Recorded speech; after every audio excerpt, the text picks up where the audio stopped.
Her name was Ruthanne, and on a humid Mississippi night in 1837 she sat by a roaring bonfire surrounded by the songs of her people. When the last ember died, she was gone.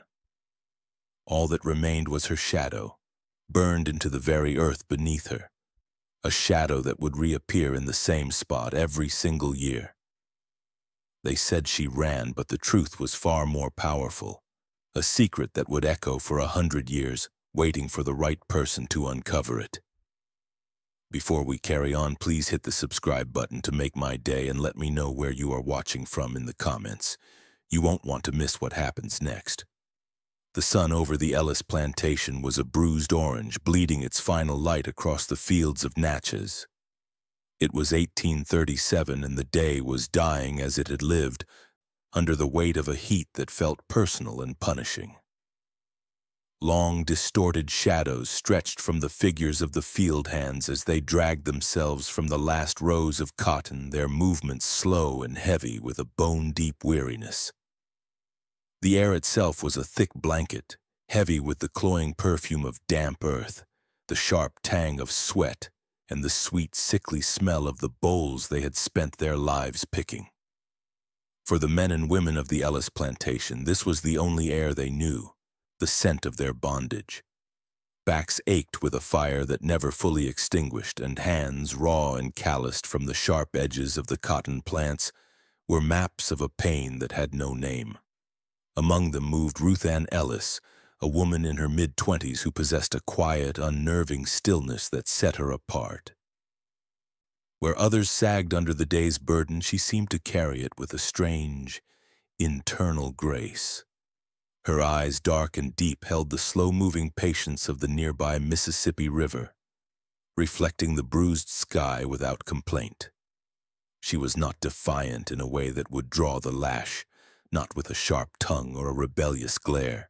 Her defiance was in her observant silence, in the way she watched the world as if she knew a secret it had not yet told. She saw the exhaustion etched on the faces around her, the slump in their shoulders, the drag of their feet, and her own posture remained straight, her gaze clear. It was a stillness that unnerved the overseer and puzzled her fellow slaves, a calm that felt both ancient and unbreakable. Old man Josiah, the plantation's elder, watched her as he leaned heavily on a gnarled walking stick. His face, a road map of sorrows and survival, was creased with the wisdom of one who had seen too many seasons of suffering.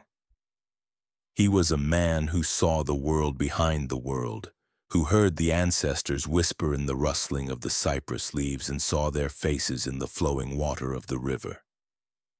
He caught Ruthanne's eye, and a silent, knowing glance passed between them, a conversation held in the space of a heartbeat.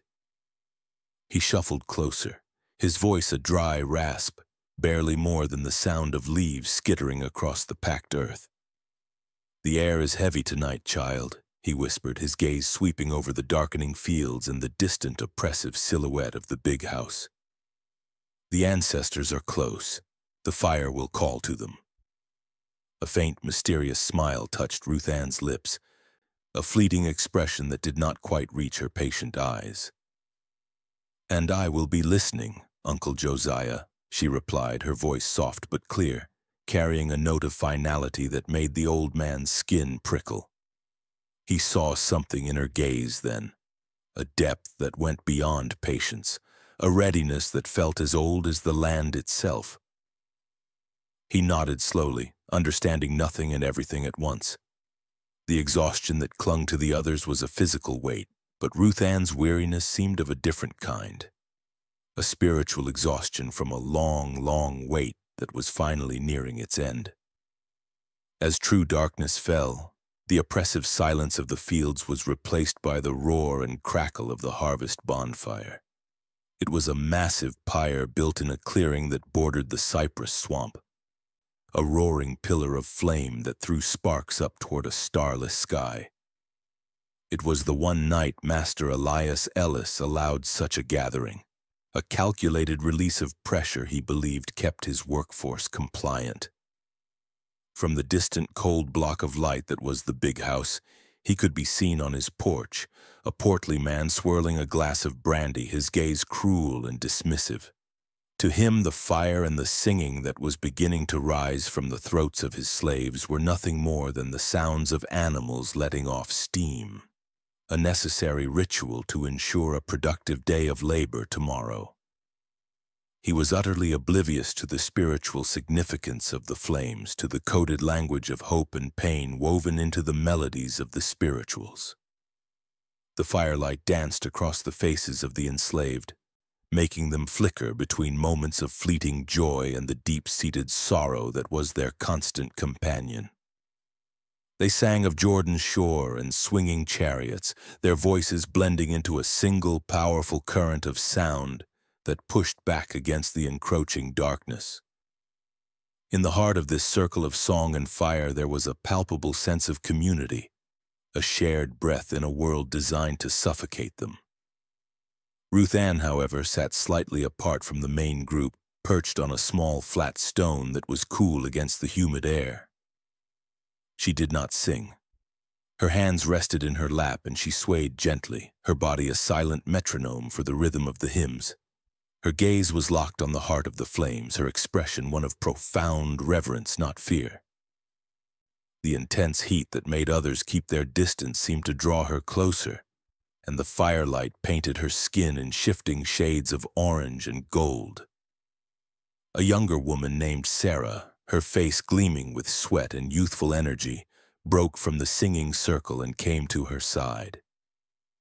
"Come sing with us, Ruthanne," she urged, her voice full of genuine affection. She reached for Ruthanne's hand, trying to pull her into the warmth of the community. "Forget the troubles for one night. Let the music carry you." Ruthanne turned her head slowly, and her serene smile met Sarah's worried eyes. She gave a small, gentle shake of her head, a gesture of refusal that held no rejection, only a quiet certainty.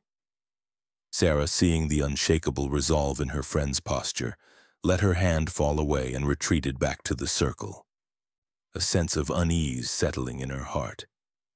The contrast was stark and unsettling, the distant cold authority of the porch and the vibrant soulful fire of the community, with Ruthanne existing in a space between them, belonging to neither and yet connected to both. Her intense focus on the fire, her separation from the group, all of it built a powerful sense of anticipation, a feeling that the night was holding its breath, waiting for something to happen. The singing swelled, reaching a powerful, soul-shaking crescendo. Voices rose in a unified cry of longing and release, and as they did, the bonfire seemed to respond. It leaped into the sky, a roaring column of orange and red that sent a wave of intense heat washing over the clearing. For a moment, the world was nothing but sound and light and heat. Then, as the final note of the spiritual hung in the air, the song ended. A collective sigh passed through the crowd, a sound of both exhaustion and catharsis. The flames began to die down, sinking back into a glowing bed of embers. The spell was broken. People began to drift away, their voices now low murmurs as they headed back toward the dark, silent cabins. Sarah turned, her heart still full of the music, looking for her friend. "Ruthanne," she called out, her voice soft in the sudden quiet. Where did she go? The small, flat stone where Ruthanne had been sitting was empty. Sarah scanned the dispersing crowd, but there was no sign of her. Old man Josiah stood frozen, his eyes wide and fixed on the spot. He had been watching her, drawn by her strange stillness. He saw her one moment a figure of perfect calm against the roaring flames, and the next, as the fire leaped to its highest point, she was simply, impossibly, not there. It was not a departure, not a movement he had missed. It was an absence, sudden and absolute. The overseer, a man named Finch with a perpetually sour expression and a whip coiled at his hip, strode over, his boots crunching on the dry grass. "What's the commotion?" he demanded. "It's Ruthanne," Sarah said, her voice trembling. "She's gone." Finch spat a stream of tobacco juice near the dying fire. "She's a runaway," he sneered, the explanation easy and convenient. "Good riddance. Master Ellis will send the dogs out in the morning. Now get to your cabins." His mundane, brutal explanation should have settled the matter, but it hung in the air, feeling hollow and wrong. As the last of the crowd dispersed under Finch's impatient glare, Josiah moved forward, drawn by a force he could not name. The great fire had dwindled to a pulsating heart of red and orange embers, casting a soft, ghostly light on the clearing. He stopped before the flat stone, his breath catching in his throat. He gasped, a choked, incredulous sound, and raised a trembling hand to point. Burned into the packed earth, perfectly matching the spot where Ruthanne had been sitting, was her shadow. It was not a scorch mark from a fallen ember, not a simple patch of blackened ground. It was a dark, detailed silhouette, as if the light itself had been peeled away from that one spot, leaving only the void she had occupied. The shape was unmistakable, capturing the curve of her back as she sat, the line of her head, even the faint outline of the simple dress she wore. It was a perfect negative, an imprint of her presence left behind after she had vanished. The confusion of her disappearance turned instantly to a cold, prickling fear, which then gave way to a profound, chilling awe.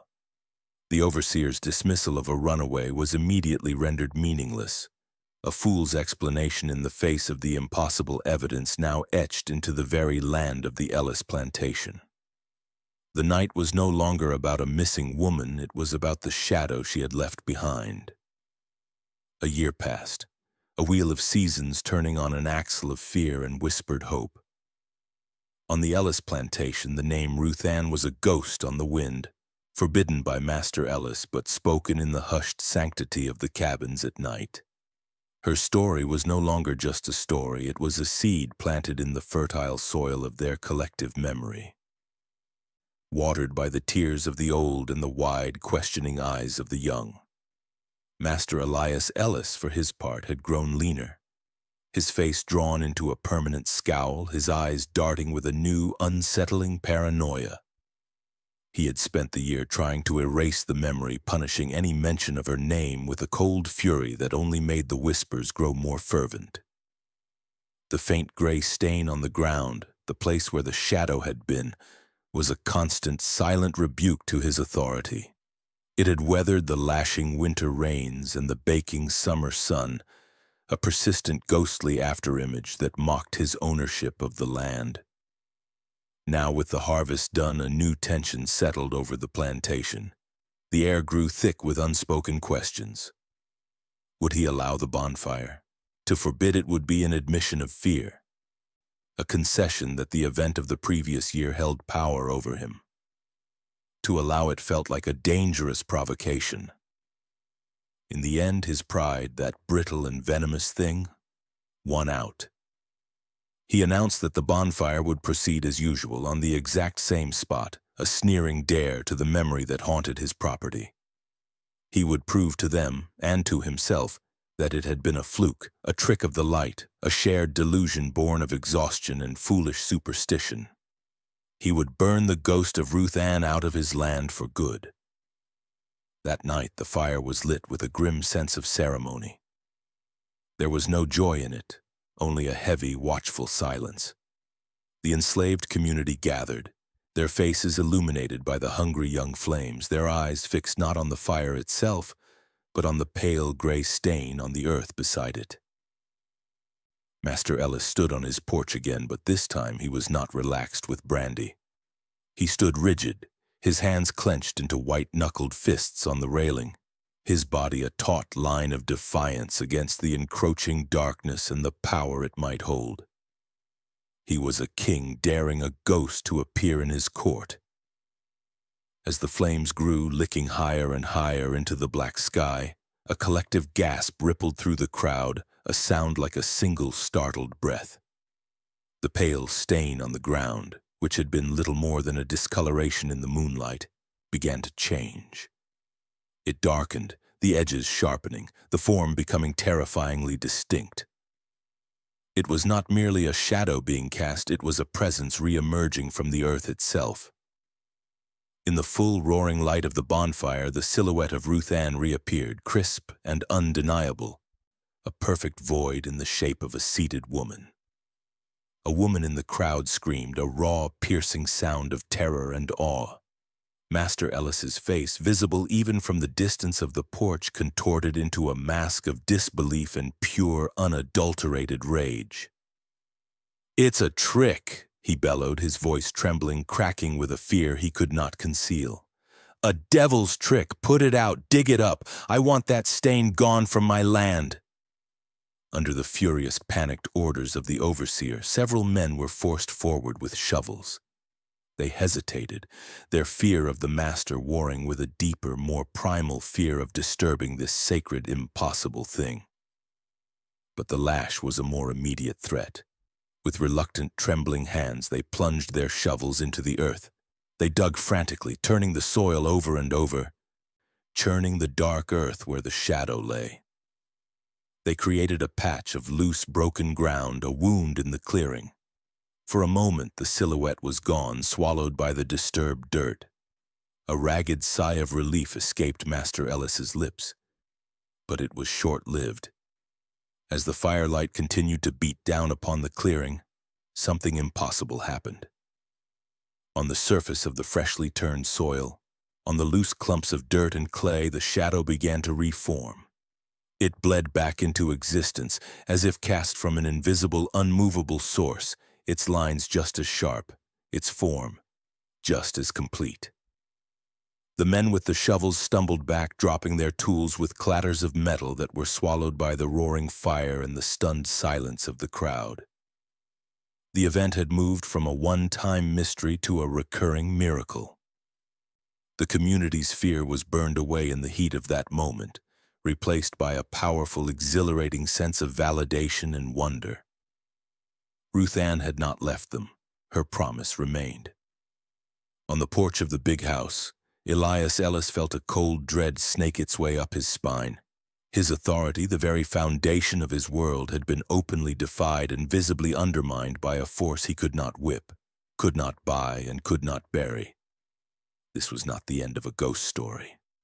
It was the beginning of his haunting. The years that followed were a slow, quiet battle between two opposing forces. On one side was the decaying power of the big house, and on the other the growing spiritual strength of the quarters, anchored by the impossible shadow that had become a permanent part of the plantation's geography. It weathered the seasons, a dark shape on the ground that was dusted with snow in the winter and baked by the sun in the summer. It endured droughts that cracked the earth around it and floods that submerged it in muddy water, only to re-emerge, unchanged when the waters receded. It was simply stubbornly there. Slowly it became a shrine. At first the offerings were small and secret, left in the dead of night. A single vibrant wildflower tucked near its edge. A piece of river-smoothed wood carved with a hopeful symbol. A single blue jay feather, a flash of impossible color against the dark earth. These were tokens of remembrance, small acts of faith left for the woman who had become their silent guardian. The spot became a place of pilgrimage. A woman hoping for a healthy child might touch its edge and say a silent prayer. A man facing the prospect of being sold might come to it for a moment of quiet strength. It was a place of solace and defiance, a church without walls. Old man Josiah, his back now bent almost double with age, became the official storyteller, the guardian of the legend.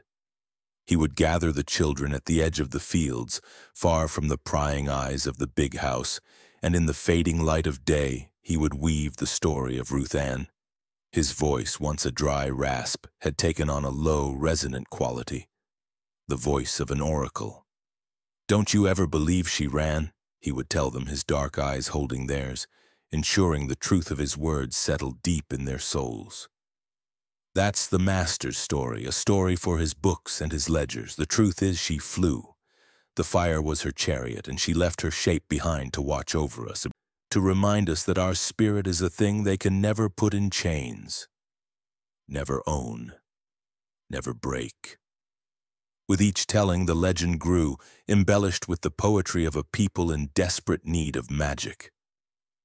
Josiah, guided by the whispers of the ancestors he felt so keenly, added new details. He claimed Ruthanne could talk to the birds, that they would bring her news from faraway lands. He said she knew the secrets of the moon and could read the future in the patterns of the stars. He told them that her shadow was not just a mark, but a door, and that on the quietest nights, if you listened with your heart, you could hear her humming on the other side. The story of Ruthanne became a living piece of folklore, a cornerstone of their cultural resistance. It was a narrative of power in a world that gave them none, a secret history that bound them together with invisible, unbreakable threads of hope and identity. It was their story, and it could not be taken from them. In stark, brutal contrast to the growing spiritual wealth of the enslaved community, the Ellis family and their plantation began to decay. It was a slow, creeping rot that started at the edges and worked its way inward. The once bountiful cotton fields began to yield less, the bolls smaller, the fibers weaker. One year, a strange blight turned the leaves black, a sickness that even the most experienced farmers could not explain. The next, a sudden, unseasonable frost killed the young plants just as they were beginning to sprout. The plantation's fortunes, once as solid and imposing as the big house itself, began to dwindle, slipping through Elias Ellis's fingers like fine dust. He became a recluse, a ghost in his own home. The grand parties ceased, the laughter and music replaced by a heavy, oppressive silence. He was often seen at his study window, a gaunt figure staring out at the clearing, his gaze fixed on the spot where the shadow lay. He would stand there for hours, muttering to himself, his mind a frantic whirlwind of denial and fear. His introspection was a form of torture. He tried to rationalize the shadow, to cage it within the bars of logic. A chemical deposit in the soil, perhaps, a unique mineral that reacted to the heat and light of the fire in a peculiar way. He wrote letters to geologists and chemists, describing the phenomenon in vague academic terms, but their replies offered no comfort, no easy explanation. He even secretly paid a traveling man of science to analyze a soil sample, but the man found nothing unusual and took his money with a pitying look. In his heart, Elias knew better. His rational mind could spin its theories, but his soul felt the truth of it. He felt judged by that silent, unmoving shape. It was a permanent accusation, a constant reminder of his ultimate failure. He was a master, a man who believed in the absolute ownership of land, of people, of reality itself. And yet, here was a piece of his own property that defied him, that held a power he could not comprehend. The shadow was not just a memory of Ruthanne. It was Ruthanne. It was her quiet, unnerving stillness made permanent. It was her patient, watchful gaze now multiplied into an eternal vigil. It mocked his power, his wealth, his very identity.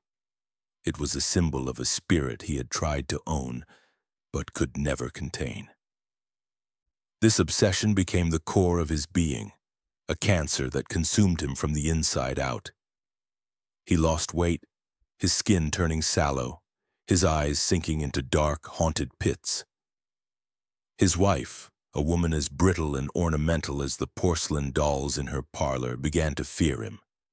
His sudden rages and long, brooding silences more terrifying than any ghost.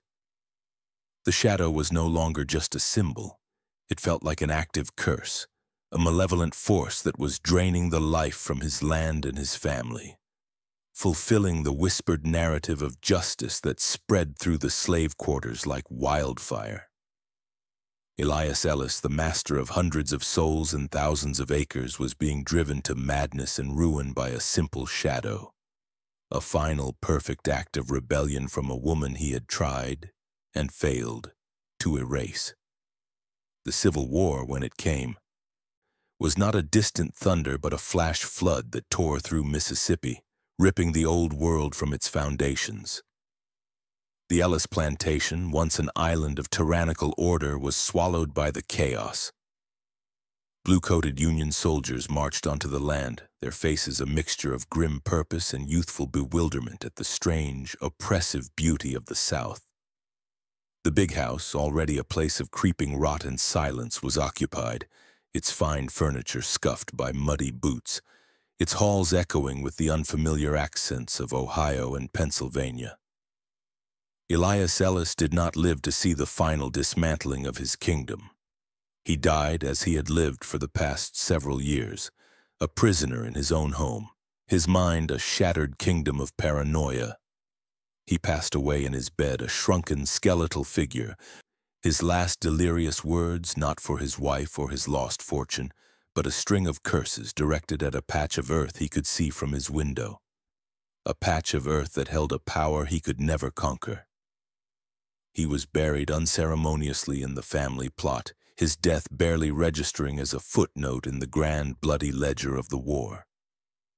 During the turmoil of the occupation and the uncertain years that followed, the annual bonfire tradition was broken. The clearing grew wild, weeds creeping over the flat stone and the sacred shadowed ground. The heart of the community's ritual fell silent. Yet the story did not die. It detached itself from the land and became portable, a currency of wonder and resilience carried in the hearts of the newly freed people. It was also picked up by the soldiers.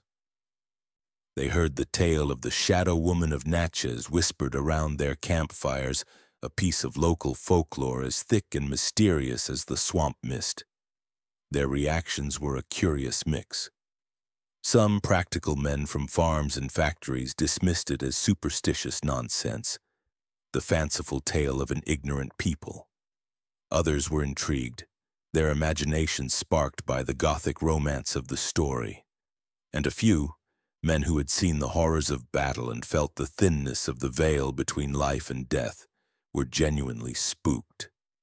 They would walk wide around the clearing on moonless nights, and more than one private on watch duty swore he saw a flickering womanly shape moving near the spot, a trick of the light that made the hair on his arms stand up. Through these soldiers, the legend of Ruthanne began its journey, spreading beyond the confines of the plantation, becoming a strange and persistent rumor whispered in taverns and barracks across the divided nation. Through all this, the keeper of the flame was a young woman named Amina. She was old man Josiah's granddaughter, and she had grown up with the story of Ruthanne not as a legend, but as a living truth. She had inherited her grandfather's deep, knowing eyes and his sense of responsibility to the past. The stories he had told her were a sacred inheritance, and she held them close to her heart through the years of war and upheaval. She felt the weight of her duty keenly, a quiet, burning resolve to ensure that Ruthanne's memory and the power it held would not be lost to the chaos of a changing world. She watched the soldiers come and go. She saw the big house fall into ruin, and she waited. Her patience as deep and slow-moving as the river that had once been reflected in Ruthanne's own eyes. The war ended. The bluecoats marched away, leaving behind a world shattered and remade.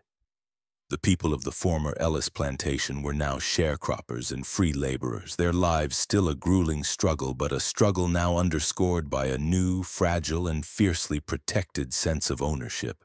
They were no longer property, they were a community. And as the first harvest season under this new reality approached, a deep, unspoken need began to surface. They needed to relight the fire. It was Amina who gave voice to this need. She had emerged as a natural leader, her quiet strength and deep connection to their shared history commanding a respect that had nothing to do with age or wealth. One evening, as the community gathered after a long day in the fields, their faces weary but their eyes holding a new light, she stood before them. "The harvest is almost done," she began, her voice clear and strong, carrying across the cooling air. "For years a fire was lit on this land. It was lit for them," she said with a subtle nod toward the decaying mansion that loomed like a skeleton against the twilight sky. It was lit to celebrate a harvest we did not own, a harvest bought with our sweat and our blood. The tradition was broken by the war. But the reason for the fire has changed. The world has changed. She paused, letting her words settle. Tonight, I say we light it again. But we light it for us. We light this fire not for a harvest of cotton, but for a harvest of freedom. We light it to remember where we came from, and to celebrate how far we have come. We light it for our ancestors who endured the darkness so that we might see the dawn. We light it for Ruthanne, who showed us that even in chains, the spirit cannot be owned. A murmur of assent went through the crowd, but it was tinged with uncertainty. A man named Caleb, his face etched with the cautious skepticism of someone who had learned not to hope for too much, spoke up. It's been years, Amina. The war changed everything. The land has been torn up. Maybe the magic is gone. Maybe, he said, his voice dropping. It was just a story after all. A story we needed then, but not now. The doubt hung in the air, a cold counterpoint to Amina's passionate call. It was a valid fear. What if they lit the fire and nothing happened? What if their most powerful symbol, their miracle, proved to be nothing more than a memory, a relic of a past that had been swept away? Would it not be a deeper loss, a final disillusionment they could not afford? Amina met Caleb's gaze, her eyes soft but unwavering. The land remembers, Caleb, she said, her voice resonating with the conviction she'd inherited from Josiah. The soldiers and their cannons are gone, the master is gone. But the land is still here. We are still here. And we remember. That is all the magic we have ever needed. Ruthanne's promise was not in the fire, it was in her spirit, and her spirit is in us. We will light the fire to honor her, whether the shadow appears or not. We will light it because we are free. Her words broke the spell of doubt. A new resolve settled over the community. She was right. The act itself was the point. The reclamation of the ritual was the victory. They would light the fire not with the fearful hope of seeing a miracle, but with the proud certainty of creating one. The fire was built in the old clearing, now cleared of the weeds that had overgrown it. The mood was entirely different from the tense, fearful gatherings of the past. It was both celebratory and solemn, a sacred rite being reborn. They gathered not as slaves under a master's watchful eye, but as free people, as families, as the inheritors of a legacy. A hush fell over the crowd as Amina stepped forward with a lit torch. They held their breath, a collective lungful of hope and fear, a silent prayer that the symbol of their long struggle might not have vanished with the old world. With a steady hand, Amina plunged the torch into the pyre. The flames caught, hesitated, and then roared to life, a joyous explosion of light and heat that pushed back the darkness. As the fire climbed, a song began, not one of the old spirituals coded with sorrow and a longing for escape, but a new song, a jubilee. It was a song of praise, of survival, of freedom, sung with open throats and full hearts. And yet every eye was drawn to the ground beside the fire. In the flickering light, the earth looked barren, empty. The moment stretched, taut with a terrible suspense. Caleb's doubt echoed in the hearts of many. Maybe it was just a story. Then as the flames reached their zenith, a collective cry went up, a sound that was not of fear or even surprise, but of pure, unadulterated joy and profound relief. It was there, the shadow. It bled back into existence, emerging from the earth as if it had only been sleeping, waiting for the song of its people to call it home. It was as dark and clear as it had ever been, a perfect silent testament on the ground. The singing erupted louder now, a jubilant, powerful chorus that seemed to shake the very trees.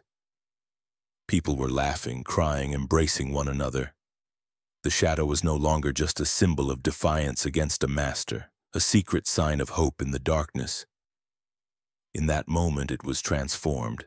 It became a sacred, visible link to their ancestors, to their history, to the unbreakable resilience of their spirit. It was a title deed written in shadow, burned into the land they could now finally almost call their own. It was not the memory of a woman who had vanished, but the eternal presence of a guardian who had stayed. This was not just a celebration. It was a profound act of emotional and cultural reclamation. The meaning of the ritual and the shadow itself was transformed forever. The year was 1937, a full century since Ruthanne had vanished into fire and legend. A dusty Ford Model A, its black enamel finish a stark declaration of modernity against the ancient landscape, rumbled down a narrow Mississippi road.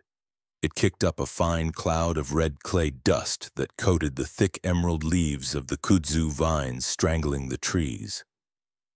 A creeping green tide that seemed poised to swallow the road itself. This was the rural South in the grip of the Great Depression, a place of deep, contradictory beauty where the lush, almost violent fertility of the land stood in sharp contrast to the stark, unpainted wood of sharecropper shacks and the gaunt faces of the people who watched the car pass. At the wheel, Dr. Alistair Finch felt a familiar thrill, a mix of intellectual superiority and the excitement of an explorer venturing into primitive territory. He wore a tweed jacket despite the oppressive wet blanket heat, its wool fibers a testament to his refusal to bend to his environment. His face was clean-shaven and precise, his spectacles polished, and his hands, which had never known a day of manual labor, gripped the steering wheel with a meticulous certainty. He was a man of academia, a celebrated folklorist from a prestigious northern university, and he had come south to collect the rarest specimen of them all. In his mind, Alistair was already composing the triumphant opening chapter of his magnum opus, a definitive and rigorous debunking of Southern folklore. He had spent his career documenting what he privately called the charming superstitions of a backward people. He'd recorded the mournful haints of the Carolina Low Country, cataloged the strange bottle trees of the Delta meant to trap evil spirits, and transcribed the conjure tales whispered in the Gullah Geechee corridors. He saw them as fascinating cultural artifacts, the dying echoes of a pre-scientific worldview, all of them ripe for dissection and explanation. The Natchez shadow, as he had neatly labeled it in his extensive notes, was the crown jewel of his collection. It was the most persistent, the most widely attested, and he had to admit the most intriguing of these myths. He had read every available account, from the sensationalist newspaper clippings of the 1890s that spoke of a devil's pact, to the brief dismissive mentions in dry historical surveys of the region. He had boasted to his colleagues in the faculty lounge, over glasses of sherry, that he would be the one to finally solve the puzzle. His working hypothesis, which he considered both elegant and irrefutable, was twofold. First, there was the psychological component, prolonged, multi-generational mass hysteria, a shared delusion born from the unique trauma of slavery and nurtured by decades of isolation and ignorance. Second, there was the physical catalyst, a unique but entirely explainable geological phenomenon. He envisioned a localized deposit of a specific mineral, perhaps something with latent phosphorescent or thermochromic qualities which, when catalyzed by the specific heat and chemical composition of a large wood fire, created a temporary and illusory discoloration on the ground. He was not just confident he could explain it, he was thrilled by the prospect of being the one to finally pin this beautiful fluttering butterfly to the board, to drain the magic from it and leave only the cold, hard, publishable facts. He imagined the acclaim, the respect from his peers, the satisfying weight of the bound book in his hands. He pulled his car to a stop near a man mending a fence, the man's overalls patched and faded to the color of the dusty sky. "Pardon me," Alistair called out, his crisp accent cutting through the thick air. "I'm looking for the old Ellis place, the one with the story." The farmer looked up. His eyes, set deep in a sun-creased face, were wary. He gave a slow nod. "Keep on this road. Can't miss the feeling of it." Then he asked, "What's your name, mister?" Alistair, eager to introduce his credentials, replied, "Dr. Finch, Alistair Finch." The farmer's expression didn't change, but a flicker of something, a deep and ancient knowing, passed through his eyes before he turned back to his work. Unbeknownst to the doctor, the name Finch traveled ahead of him on the wind, a whisper that unlocked a door in the memory of the very community he had come to clinically observe. Alistair established his base of operations on the porch of a small, tidy cabin, the home of the woman he had been told was the living heart of the community's memory. His reel-to-reel tape recorder, a marvel of polished metal and spinning spools, sat on a small table like a visiting dignitary. He handled it with the reverence of a priest arranging an altar, threading the magnetic tape with practiced ease. Before him sat Amina.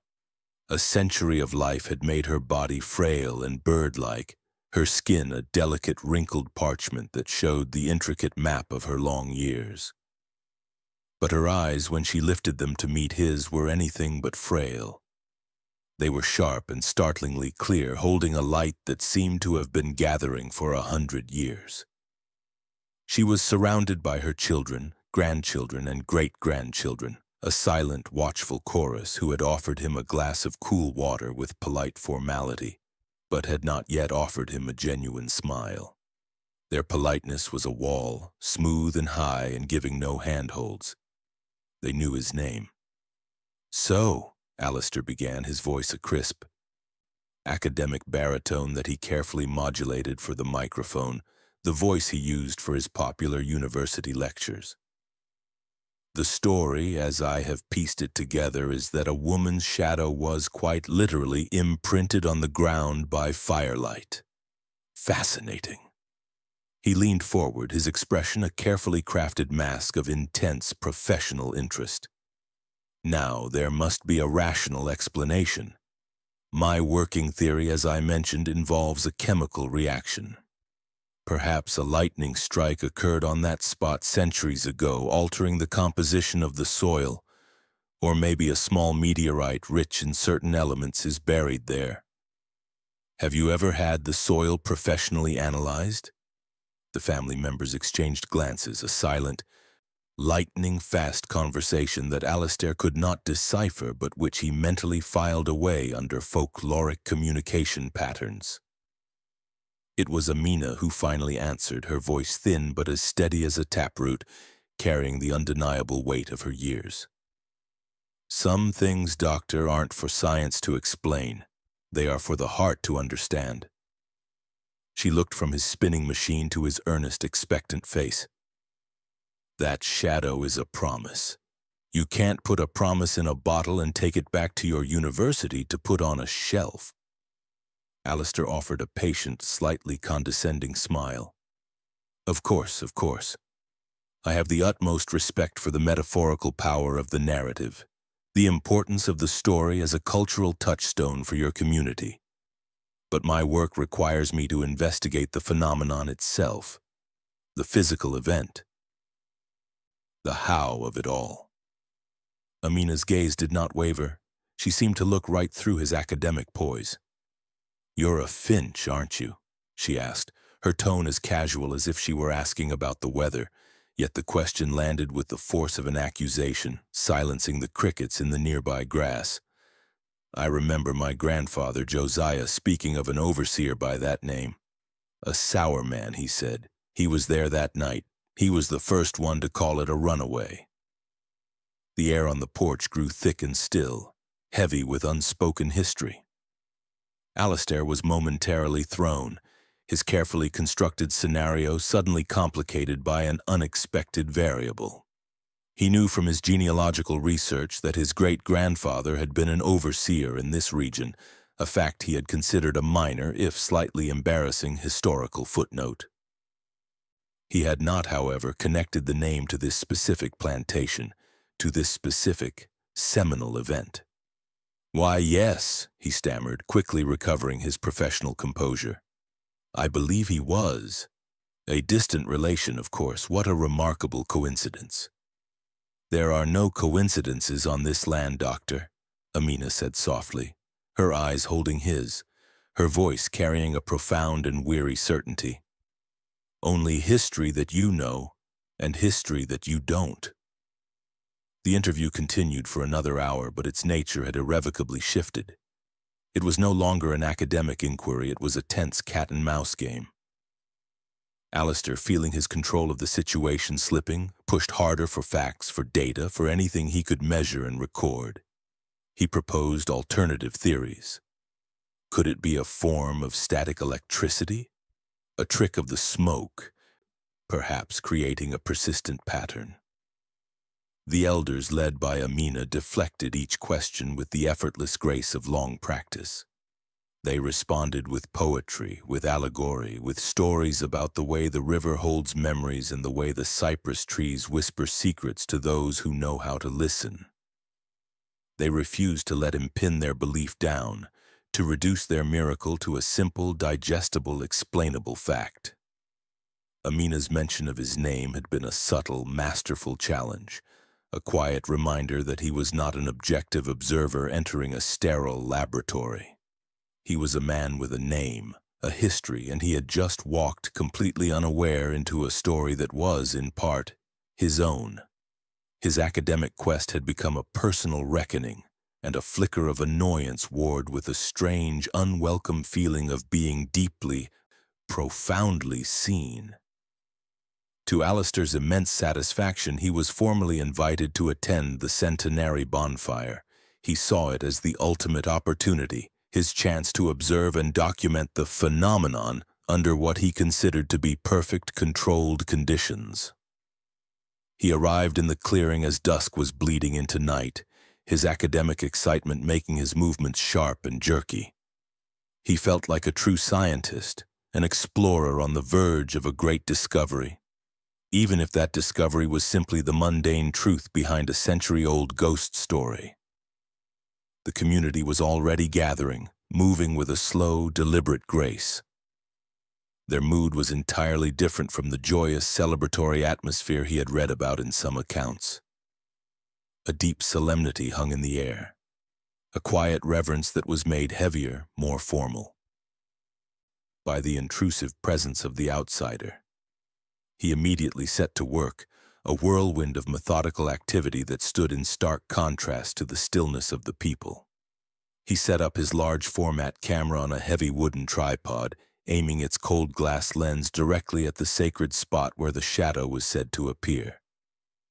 He placed his reel-to-reel recorder on a small, level patch of ground, a long microphone on a stand poised to capture what he termed the ritualistic chanting. He bustled about with a handheld light meter, taking readings of the ambient twilight and scribbling the numbers in a leather-bound notebook, then producing a small trowel and a series of numbered canvas bags from his satchel. He knelt down. He scraped away the top layer of grass and carefully took soil samples, one from the very center of the spot, another from its edge, a third from 5 feet away, and a final control sample from the far side of the clearing. He labeled each bag with precise, neat handwriting, his movements economical and certain. He was so absorbed in his work, in the comforting solidity of his scientific method, that he was almost completely oblivious to the way the community gave him a wide berth, their movements flowing around him as if he were a rock in a stream. They ignored him not with overt hostility, but with a deep, collective turning inward, their circle of shared history closing him out. A young boy with wide, curious eyes watched him for a time, a silent observer of the observer, before his mother gently pulled him back into the fold. The songs began. They were not the jubilant jubilee songs of freedom, but the older, deeper melodies and the spirituals that were woven from centuries of sorrow and an uncrushable hope. The voices rose and intertwined, weaving a complex tapestry of sound that felt ancient and powerful. a living history that made Alistair's modern equipment seem like a collection of sterile, lifeless toys. The tension in the clearing was at its peak, a palpable, silent confrontation. It was Alistair's camera, his light meter, his meticulously labeled bags of dirt, his entire rational, empirical worldview pitted against the community's living, breathing tradition, their faith, their memory. An elder, a man with a face as dark and creased as old leather, stepped forward with a lit torch of bundled pine needles. He circled the unlit pyre once, his movements slow and deliberate, a silent consecration of the space. He said no words that Alistair could understand, but the meaning was clear in his reverent posture. This was a sacred act. Then he plunged the torch into the heart of the woodpile. The dry wood caught with a great whoosh, and a column of flame tore a hole in the darkness, sending a shower of golden sparks spiraling up towards the first stars. The heat washed over the clearing, a sudden physical presence. Alistair, his heart thumping with a mixture of academic anticipation and an involuntary primal awe, pressed his face to the cool metal viewfinder of his camera. The flames danced and writhed, their wild, chaotic light captured and contained within the cold, round glass of the lens. He waited, his notebook open on his knee and a pen in his hand, for the trick of the light, the explainable anomaly, the quaint folk illusion, to finally begin. The bonfire roared, a living, breathing column of incandescent rage against the velvet blackness of the Mississippi night. The singing swelled with it, the voices of the community rising in a powerful, unified wave of sound that seemed to make the very air vibrate. Alistair Finch, his eye pressed to the cold metal of his camera's viewfinder, felt the deep, resonant vibrations in his bones, a physical sensation that his scientific mind registered as simple acoustics, but which his gut interpreted as something far more profound. He was detached, an observer watching the world through a small dark frame. In his lens, the fire was a controlled spectacle, its chaotic energy contained. He watched, waiting, his finger hovering over the shutter release, ready to capture the expected smudge, the heat haze, the trick of smoke and shadow that he could later dissect and explain in a dry academic footnote. Then it happened. It was not a gradual darkening, not a subtle shift in the light. It was a materialization. In the space between one heartbeat and the next, on the patch of earth he had so carefully framed, a shape began to form. It was not a vague patch of darkness, not an amorphous blob. Before his naked eyes, and impossibly crisply defined in the ground glass of his camera, a perfect detailed silhouette of a woman coalesced out of the fire-lit ground. It was as if a hole had been cut in the fabric of reality, revealing a deeper, absolute darkness beneath. He could see the distinct, unmistakable shape of her head, tilted slightly as if listening. He could make out the gentle, weary curve of her back, the line of her shoulders, and the impossible, delicate folds of a simple dress bunched around her as she sat. The detail was so fine, so precise, it was a physical blow. Alistair's breath hitched, a dry, rasping sound in his throat. His hands, which had been so steady just moments before, began to tremble violently. This was not a trick of the light. This was the light itself breaking, the laws of optics shredding themselves before his eyes. He frantically pulled his head back from the camera, his gaze darting around the clearing. There was no object casting the shadow, no person, no tree, no post. The firelight was unobstructed, washing over the entire area.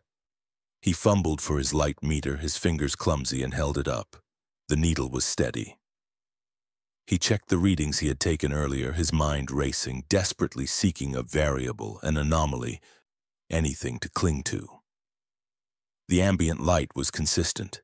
The soil temperature he knew from his earlier, now laughably absurd preparations was uniform across the clearing. There was no source. There was no logic. It was simply impossibly there. He snapped the photograph. The loud mechanical clack of the camera's shutter was a shocking intrusion into the river of song, a sound of profane machinery in a sacred space. He took another and another, his actions frantic, desperate. He was no longer a scientist documenting a phenomenon. He was a man trying to capture a ghost, to prove to himself that he was not going mad. He stumbled over to his recorder, his legs feeling weak and disconnected from his body. He fumbled with the microphone, his knuckles white. He began to speak, his voice not the confident, modulated baritone of his lectures, but a strained, breathless whisper, a record of his own undoing. It's visible, he muttered, the words catching in his throat. Clearly defined. No discernible source. The shape is perfect. It corresponds to no known optical or chemical phenomenon. It defies the laws of physics. It defies everything. He stared at the shadow, a perfect void of blackness against the warm red earth, and felt the intellectual foundation of his entire world, the carefully constructed edifice of logic and reason he had built his life upon, crumble into dust. The condescending certainty, the academic poise, it all evaporated in the face of this terrifying, beautiful, impossible truth. It was a moment of pure, horrifying awe. The terror of a man who has spent his life mapping the world only to find that the map is a lie and the sea is full of monsters. The ceremony ended as it always did. The fire burned down, the song softened to a final lingering hum, and the people began to disperse, their faces serene, their duty done. They moved with a quiet grace, casting long, normal shadows in the light of the dying embers. Alistair remained frozen by his tripod, a statue of disbelief. His equipment, his tools of reason, now seemed like a fool's trinkets, a child's toys brought to the court of a god. He was so lost in the wreckage of his own mind that he did not notice Amina approaching until she was standing beside him. She did not look at his camera or his recorder. She looked at his face. She saw not the smug, condescending academic who had arrived that afternoon, but a man utterly and profoundly shaken, his eyes wide with a terror that was close to reverence. His genuine shock, the complete shattering of his arrogance, was the key. It convinced her that he was, at last, ready to hear. "You see now," she said, her voice soft but powerful, cutting through the ringing in his ears. "It is not a story. It is a truth." Alistair could only nod, his throat too tight for words. He felt like a child, stripped of all his worldly knowledge. Amina gestured for him to follow, and she led him away from the dying fire to the old flat stone where Ruthanne had once sat, a stone that was now cool and smooth under the rising moon. They sat together in the quiet darkness, the scent of wood smoke and damp earth hanging in the air. "You came here looking for an explanation," Amina continued, her gaze fixed on the spot where the shadow had been, a spot that was now just empty ground again. "You came with your science and your machines to find the wrong answer to the right question. You have the wrong story, Doctor. The story the masters told. The story your ancestor told." Alistair flinched at the mention of his great-grandfather, but he remained silent, his role now simply to listen. "Ruthanne was not like the others," Amina said, her voice taking on the rhythmic storytelling cadence of her grandfather. "Her people were not long in this country. Her grandmother was brought here from the Ashanti kingdom, a place where the veil between worlds is thin. She was a priestess there, and she taught her granddaughter the old ways, the secrets of the spirit. Ruthanne was a spiritualist, Doctor, what some on this land would call a conjure woman. She knew things. She knew the fire was not an end, but a door." Amina turned to look directly at him, her ancient eyes holding his, demanding his full attention, his full belief. "She didn't run from the fire, Doctor, she walked into it. On that night 100 years ago, she made a choice. She had seen enough suffering. She knew that her body was a cage, but her spirit was not. She chose to leave her body behind, to shed it like a snake sheds its skin and merge her spirit with this land. the land that had held her in bondage so she could become its guardian. It was not an act of escape, it was an act of ultimate power, an act of rebellion so profound the master could not even conceive of it. She left her shadow not as a memory of her death, but as a promise of her presence. It is a ward, Doctor, a seal, a sign to protect her people and to remind all who see it that there are parts of a person that can never, ever be owned. The revelation washed over Alistair, a wave of cold, clear water. It was an explanation so far beyond the realm of his understanding, and yet, in the face of what he had just witnessed, it felt more real, more true, than any of his own pathetic theories about minerals and mass hysteria. Ruthanne was not a victim who had met a mysterious end. She was not a ghost haunting a piece of land. She was a powerful agent of her own destiny, a woman who had used her spiritual heritage to perform an act of transcendence so complete that it had permanently altered the physical world. The shadow was not a stain. It was a footprint. It was a declaration. Alistair finally found his voice, though it was a hoarse, unfamiliar whisper. "Why tell me?" he asked, "and why now?" "Because you saw it," Amina replied simply, "and you did not dismiss it. Your pride was broken, your heart was opened. And because your name is Finch. History has a long memory, Doctor. It has a way of circling back. Perhaps it is time for a Finch to tell the true story." Alistair retreated to the small, stuffy room he had rented, his mind a maelstrom of conflicting thoughts. The world felt thin, unreal. He spread his meticulous notes across the small wooden desk. He looked at the neatly labeled canvas bags containing his soil samples. He saw the spools of magnetic tape holding the recorded songs and his own pathetic, stammering voice. It was all useless. It was the work of a fool, a collection of meaningless trinkets brought back from a world he had not even begun to understand. He felt a profound sense of shame. His entire career, his life's work, felt like a fraud, an arrogant attempt to explain away the mysteries of the universe with a handful of dust and a few clever words. His gaze fell upon a small, battered leather trunk in the corner of the room, a trunk filled with old family papers he had brought along for background research, a testament to his thoroughness. He had glanced through them once, finding them mostly dry accounts and letters. Now, driven by a new, desperate curiosity, he knelt and opened it.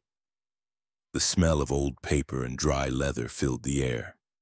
He dug past bundles of letters tied with faded ribbon, past brittle property deeds from another century. At the very bottom, he found it, a small, leather-bound journal, its cover worn smooth with time. The name embossed in faded gold leaf on the cover made his heart stop. C. Finch, his great-grandfather, the overseer. With trembling hands, he carried the journal to the desk and opened it. The pages were filled with a tight, spidery script detailing the mundane cruelties of plantation life, accounts of cotton yields, records of punishments, lists of supplies. His heart pounded in his chest as he flipped through the pages, searching for the date. He found it. The entry for the night of the harvest bonfire, 1837. He had read the official plantation record before, a document he had found in the county archives. It was brief, clinical, and dismissive. One woman, Ruthanne, fled north, dogs sent, no trace. The journal, his ancestors' private thoughts, told a different story. He began to read, and as he did, the overseer's voice seemed to whisper across the century, a confession from the grave. "The woman, Ruthanne," the entry began, the handwriting shakier than on the previous pages. "She did not flee. I watched her, all night. There was a stillness in her that was not natural. She smiled at the flames as if greeting a friend. And then, as the fire leaped, she was simply gone. The air shimmered where she had been. A trick of the devil's light, I pray. A conjure. The others saw it too, a shadow left on the ground where no shadow should be. I will report her as a runaway. It is the only explanation that will be accepted by Master Ellis. It is the only explanation that will keep me from being called a madman, or worse, a sympathizer to their dark ways. But I saw what I saw. She did not run. She vanished into the fire. May God have mercy on my soul for this lie, but the truth is too terrible to write in any official book. Alistair dropped the journal as if it had burned his hands. It fell to the floor with a soft thud. He stared at the wall, his mind reeling, the pieces of the puzzle clicking into place with a series of devastating, soul-shaking shocks. He had been hit with a profound, double revelation. He had not only witnessed the impossible with his own eyes, but he had also discovered his own family's direct, knowing complicity in burying the truth, in creating the very false narrative he had come here to debunk. His academic quest, which had begun with such arrogant certainty, had ended here in this small, hot room with the ghost of his ancestor confessing his sins. It was no longer an academic exercise. It had become a deeply personal and historical reckoning. He was not just an observer of this story. He was a part of it. His name was Finch, and for the first time in his life he understood the true terrible weight of history. Alistair Finch did not publish his groundbreaking treatise on Southern folklore. He returned north not with the triumphant air of a conqueror, but with the haunted inward gaze of a man who had seen a ghost, not of a person but of his own certainty. He packed away his tweed jacket, his light meter, and his meticulously labeled bags of soil. They were relics of a former life, the artifacts of an arrogance he could no longer inhabit. The photograph he had taken, which he developed himself in the solitary red gloom of his darkroom, was the most damning piece of evidence. It was grainy, yes, but it was undeniable.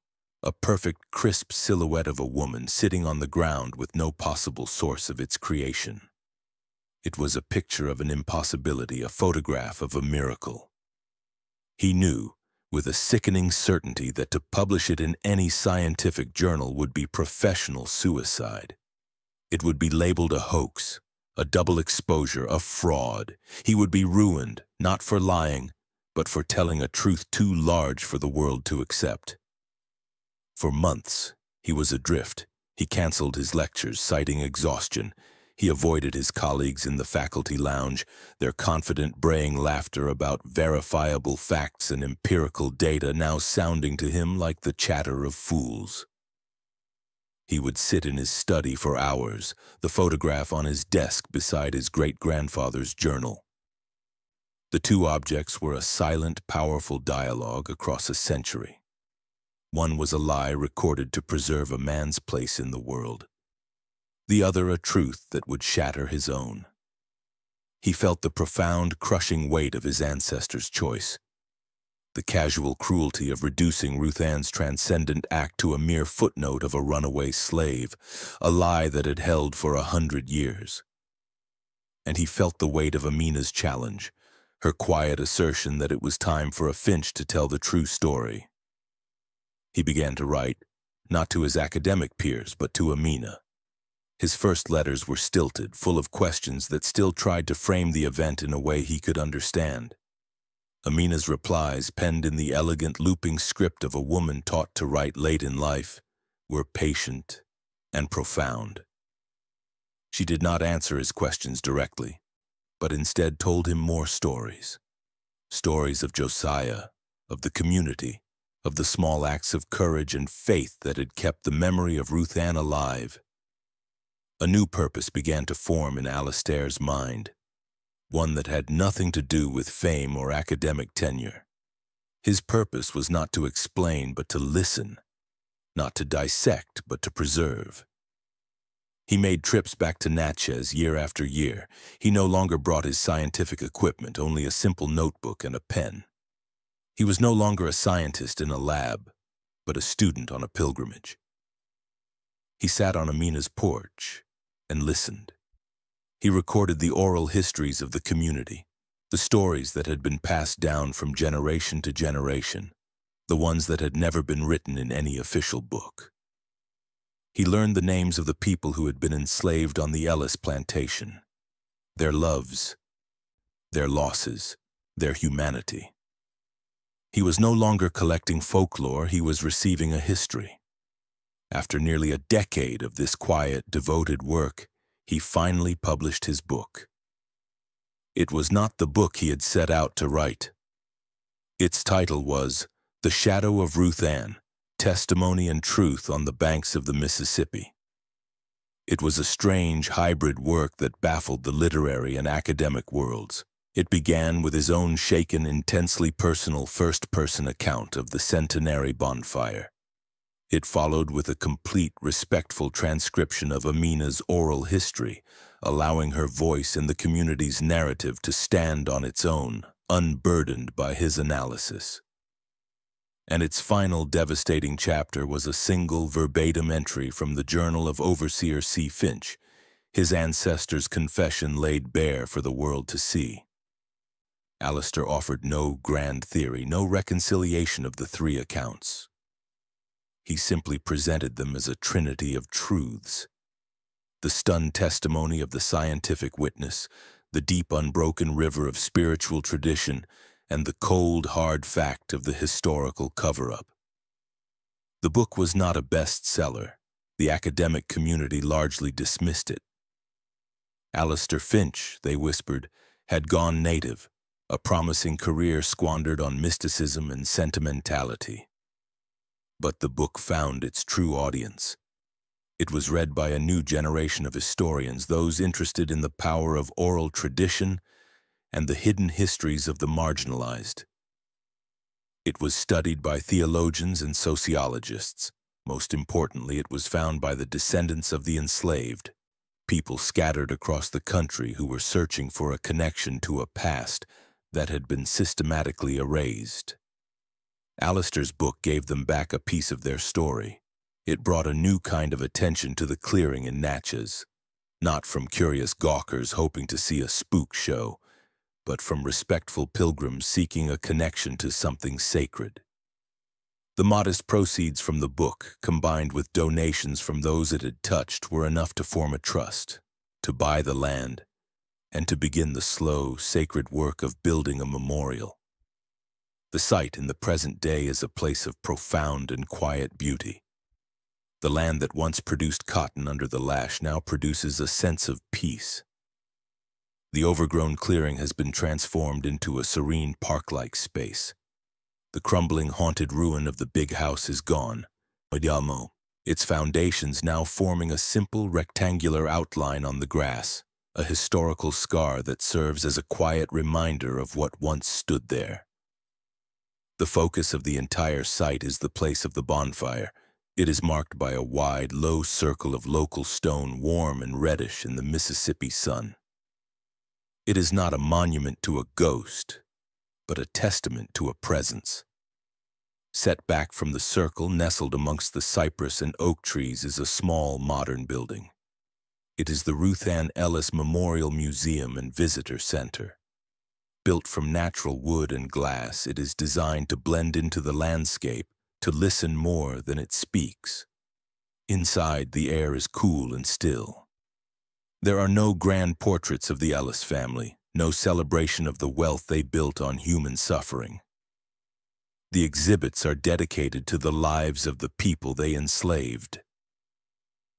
There are displays of the tools they used, the rough clothes they wore, and the names painstakingly researched from old ledgers and pieced together from the oral histories Alistair Finch had so carefully recorded.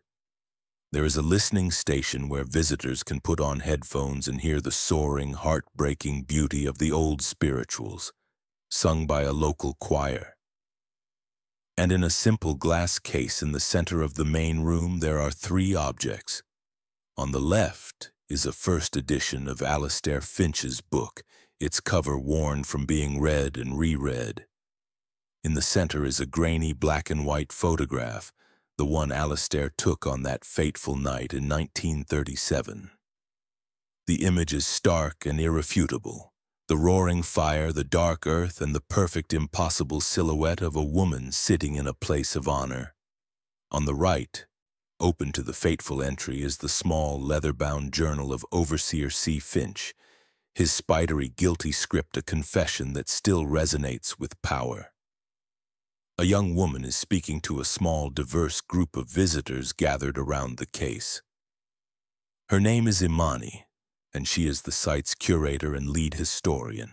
She is in her late 20s, her face alive with intelligence and passion, and her eyes, if you look closely, hold the same ancient knowing light that once shone from the eyes of her great-great-grandmother, Amina. She is the living synthesis of all that this place represents, a scholar who earned her doctorate in history, but who grew up with the story of Ruthanne as a lullaby. Alistair Finch came here to debunk a myth, she says, her voice clear and resonant, but he ended up preserving a truth. He thought he could explain the shadow, but the shadow ended up explaining the world to him.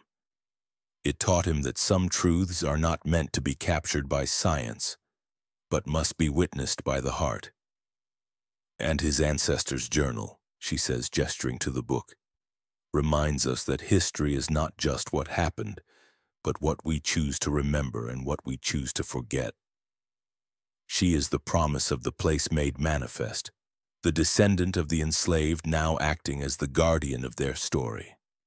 A story her own family and the family of the man who tried to erase it helped to save. The final scene is the annual bonfire ceremony held on a warm evening in late autumn. The crowd that gathers is a modern American tapestry. There are families who trace their lineage directly back to the people who first sang in this clearing, their faces holding a proud, proprietary reverence for the ground on which they stand. There are white families from the town, their own histories tangled with this land, now coming not with guilt but with a quiet desire for understanding and reconciliation. There are tourists from Japan and Germany, academics from California and New York, their notebooks and cameras now used not to dissect, but to witness. Imani stands before the unlit pyre. A small, discreet microphone carries her voice, but it is the same resonant, powerful voice of her ancestors. She waits for a hush to fall over the crowd, a silence filled only by the chirping of crickets and the rustle of leaves.